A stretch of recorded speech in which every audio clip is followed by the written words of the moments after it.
ఎవరి జోలికైనా వెళ్ళండి, పోలీసు వాళ్ళ జోలికి వెళ్ళొద్దని చెప్పాను, కానీ మీ వాడు వాళ్ళనే వేసాడు. ఏసైకపోతే ఈ ఆయుధాల వ్యాపారం వెనుక అసలు వస్తామన్న జీకే గారిది అని తెలిసి పూడుస్తుందప్ప. పురిదా ఎట్టా బయటపడుద్ది? అది అల్లాటపా తుపాకి కాదు, AK-47. అందుకే ఆ కేసుని తీవ్రవాదుల మీదకి దోషేసింది బాబు. ఆకలేసినోడికి అన్నం పెడితే చాలు, కానీ ఆపద నుంచి కాపాడినోడికి మాత్రం నోట్లు పెట్టాలని తవరే సెలవు ఇచ్చినారు బాబు.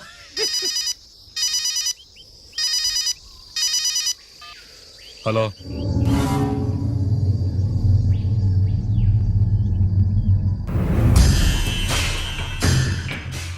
మన బ్యాంక్ చైర్మన్ ని ఎన్కౌంటర్ చేసిన ఏసీపీ రంజిత్ కుమార్ ని రూరల్ ఏసీపీగా ట్రాన్స్ఫర్ చేశారట. మీరంతా ఏం చేస్తున్నారు? నూకరాజు, వాడితో జాగ్రత్త. ఎప్పుడు ఏ ఫైల్ అడుగుతాడో కేర్ఫుల్ గా ఉండు.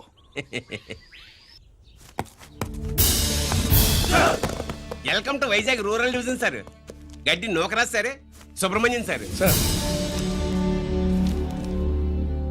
ఏమిటివి? Current files. క్లోజ్డ్ ఫైల్స్ తీసుకురండి. అదేంటి సార్, తమరు ముందొచ్చిన ఆఫీసర్లంతా సేరీసరగానే కరెంట్ ఫైల్స్ అడిగేవారు. నేను క్లోజ్డ్ ఫైల్స్ అడుగుతాను, అది నా స్టైల్.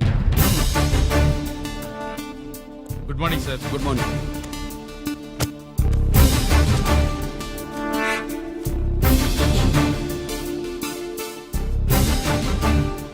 ట్రాన్స్ఫార్మర్స్ ఇండియా లిమిటెడ్ కంపెనీలో వెపన్స్ దొరికాయని ఒకసారి కేసు ఫైల్ అయింది కదా, ఫైనల్ గా ఏమైంది? క్లోజింగ్ చేసేసినవండి. ఏంటి కంపెనీనా? అబ్బాయి ఫైల్ అంటే సరైన సాక్షిగా లేక అలా చేసేసినవండి. ఈ ఫైల్ ని రీఓపెన్ చేస్తున్నా.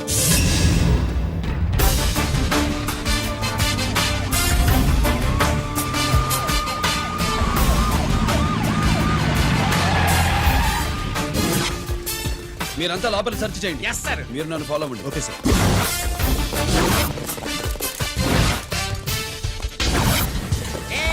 అన్నే సెర్చింగ్ చేసేయండి. ఎట్టి పరిస్థితుల్లో ఆడియాలు దొరకాలా, ఆడి గురించి చేసేయాలా.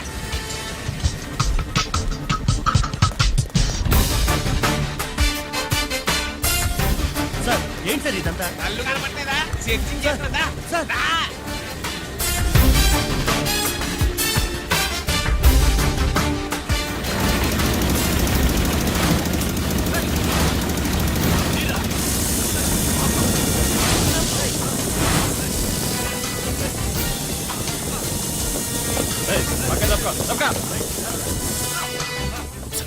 ఏసీ వచ్చేస్తాడు. శంకరామర్ పంపించిన సీడీ ఇస్తాను, జాగ్రత్తగా పెట్టుకో.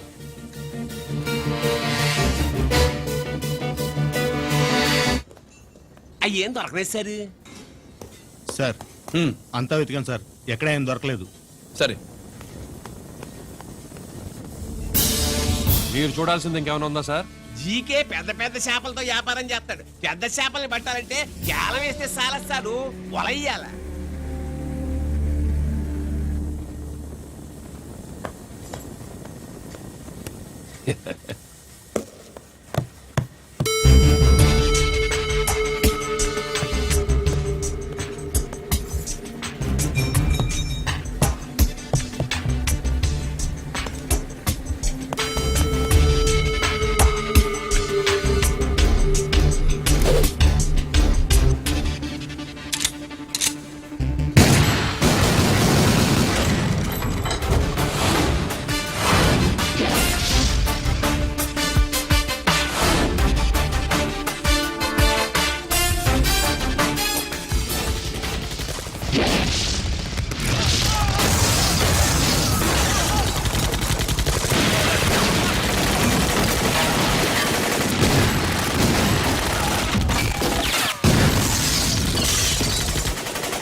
జీకే కోసం వల కావాలన్నావుగా గాలం ఎక్కువైంది చూసావా.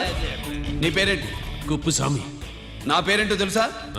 ఏసీపీ రంజిత్ కుమార్. కాదు, ఎన్కౌంటర్ రంజిత్ కుమార్. కావాలంటే నేను ఇప్పుడే ఇక్కడే ఎన్కౌంటర్ చేయొచ్చు, కానీ ప్రాణభిక్ష పెడుతున్నా. కోర్టులో నువ్వు జీకే పేరు చెప్పాలి కనుక.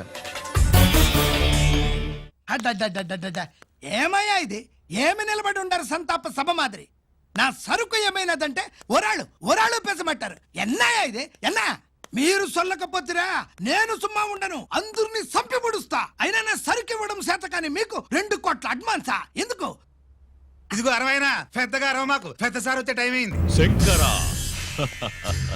ఏంటి శంకరామన్ టెన్షన్ లో ఉన్నట్టున్నా? పొన్నీళ్ళే సారు, మీకు తెలుసు కదా, సరుకు టైంకి ఇవ్వకపోతే శ్రీరంగంలో వాడు నన్ను అక్కడ సంపి ఇక్కడ పూడుస్తుడు. అవళదా నేను మాటిచ్చిన తర్వాత సరుకు అందకపోవటం ఇదే మొదటిసారి ఆఖరిసారి కూడా. నన్ను నమ్మండి, ఇంటికెళ్ళండి. మీరు చెప్పాక ఇక మాట్లాడను. పోయిట్ వరా. సారు, ఉప్పుస్వామి వాడిని రేపు కోర్టులో సబ్మిట్ చేస్తా ఉండారు. బాండు ఏదైనా వాడు నా బామ్మర్ది. ఎప్పుడు ఎక్కడ ఎలా మాట్లాడాలో వాడికి బాగా తెలుసు. మీరు రేపు కోర్టులో విచారణ జరిగే సమయానికి మిగిలిన సరుకును బార్డర్ దాటే ఏర్పాటు చేయండి.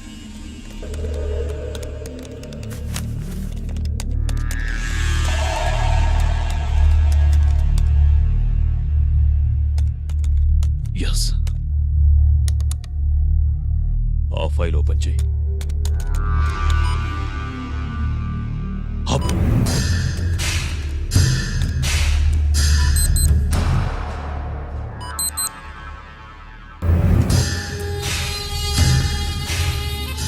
వీళ్ళు చక్రవర్తి కొడుకులా. ఇదిగో మా శుభ్రంగా తిను. అన్నా వడకు పెద్ద బొక్క పెట్టండి, లేకపోతే మనకు పడుద్ది బొక్క. ఏంట్రా పడింది బొక్క? అసలు బొక్కే లేకుండా వడ చేద్దాం అనుకుంటా. అలాగా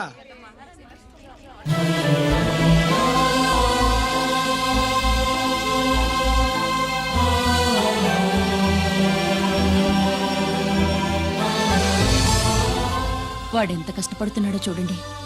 వాడు కష్టపడిపోతున్నాడని నువ్వు బాధపడుతున్నావు. ప్రయోజకుడయ్యాడని నేను ఆనందపడుతున్నాను. అన్నా అన్నా అన్నా అన్నా అన్నా అన్నా. ఏంట్రా? అమ్మ నాన్న వచ్చారన్నా.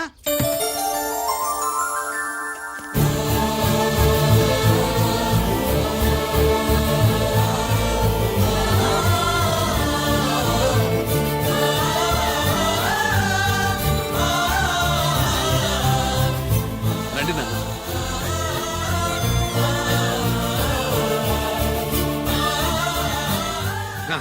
నాన్న, నా చేతులతో నేనే టిఫిన్ చేసి తీసుకొస్తాను. ఒరేయ్, అమ్మ నాన్నలకి దోశ నేనే వేస్తాను. ఓకే అన్నా. ప్రాసిక్యూషన్ వారి వాదన విన్నావు కదా. నీతో పాటు ఈ ర్యాకెట్లు ఎంతమంది ఉన్నారు?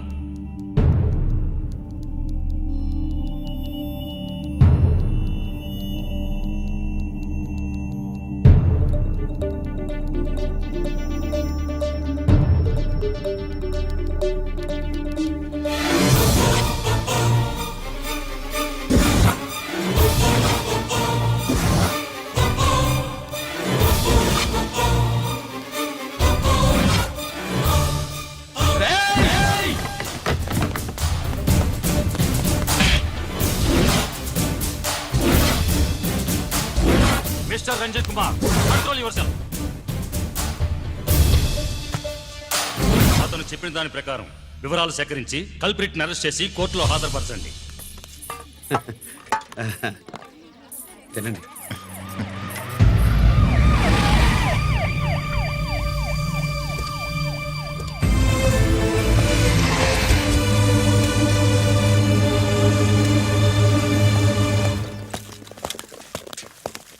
రానే, నాన్న వాళ్ళ కోసం దోశ నేనే స్పెషల్ గా వేశాను.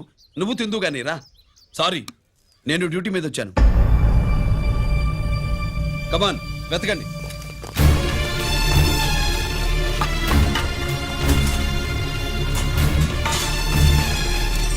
తెచ్చేసేయండి రా నిలకండి. ఏమండి? ఉల్లిపాయలు ఏంటుంటుందిరా పొట్టు పచ్చిమిరపకాయలు ఎత్తుకెళ్ళరా. అది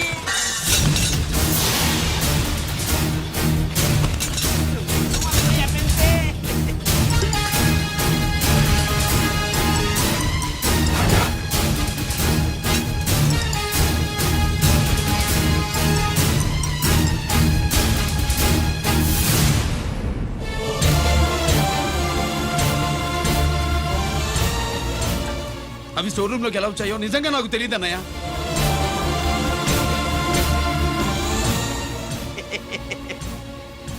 మనం రైడ్ చేసిన ట్రాన్స్ఫార్మర్స్ కంపెనీలో కూడా సరిగ్గా ఇట్టాడు సరిగ్గా దొరికేసినది.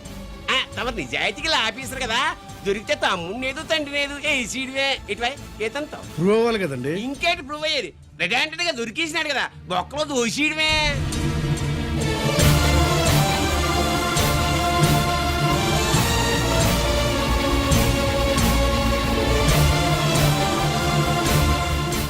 మీ అమ్మ కళ్ళల్లో ఆనందం చూడాలని వచ్చాన్రా. కన్నీళ్లు చూసి వెళ్ళిపోతున్నాను. నువ్వు మారవురా, ఇంతే.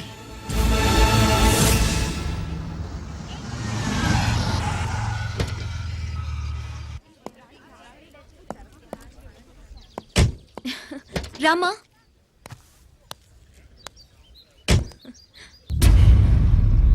ఆయనే రంజిత్ వాళ్ళ ఫాదర్.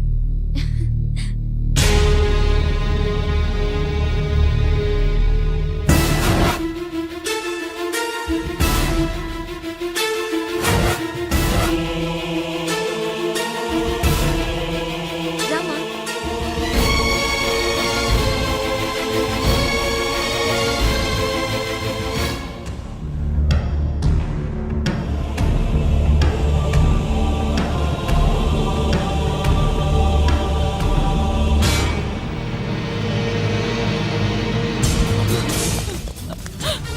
ఏమండి?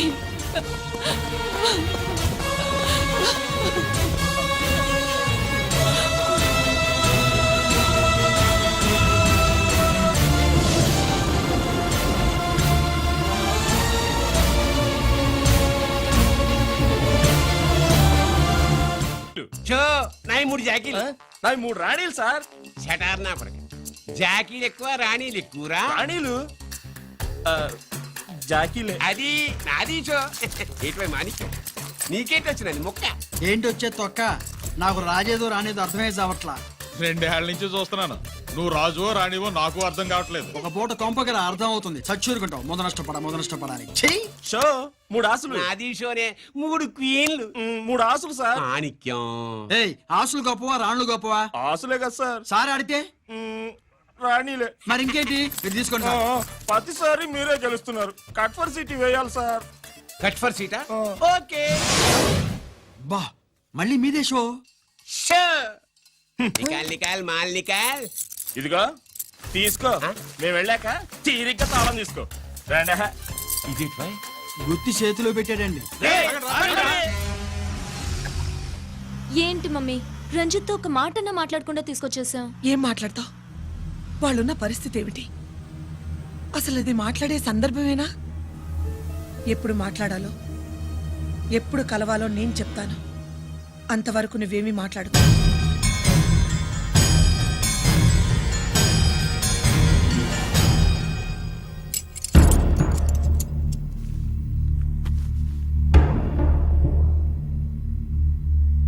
క్యాంటీన్ దగ్గర పోలీస్ డ్యూటీ చేశారు కదా, ఇప్పుడు అన్నగారి డ్యూటీ చేయడానికి జైలుకి వచ్చారా? అవునరా అన్నగా, నేను నీకేం ఉపయోగపడ్డాను? జీవితంలో నా వల్ల నువ్వు ఎప్పుడు నష్టపోతూనే ఉన్నావు. చిన్నప్పుడు నా వల్ల చదువుకు దూరం అయ్యావు. ఇప్పుడు నా కారణంగానే వాళ్ళు నిన్ను ఈ కేసులో ఇరిగిస్తే ఇంటికి దూరం అయ్యావు.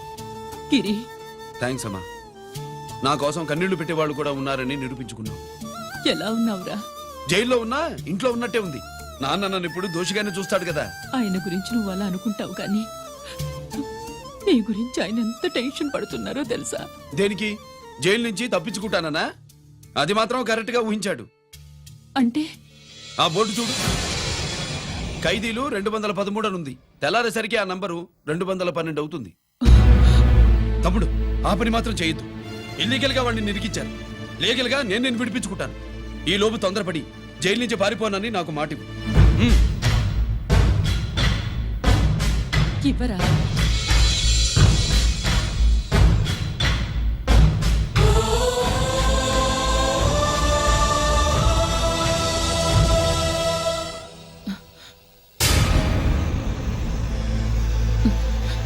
కాళ్ళు కడుక్కునే లోపలికొచ్చావా? అదేమిటండి? ఎవరైనా గుడికి వెళ్లే ముందు కాళ్ళు కడుక్కుంటారు. వెళ్ళకూడని చోటికి వెళితే ఇంట్లోకొచ్చే ముందు కాళ్ళు కడుక్కుంటారు. నువ్వు అలాంటి చోటికే వెళ్ళొస్తున్నావు కదా. గిరి మీకంత కానివాడైపోయాడా? నా దృష్టిలో వాడు అరెస్ట్ అయిన రోజే చచ్చిపోయాడు. ఇంకెప్పుడు జైలుకెళ్ళి నా పరువు తీయద్దు.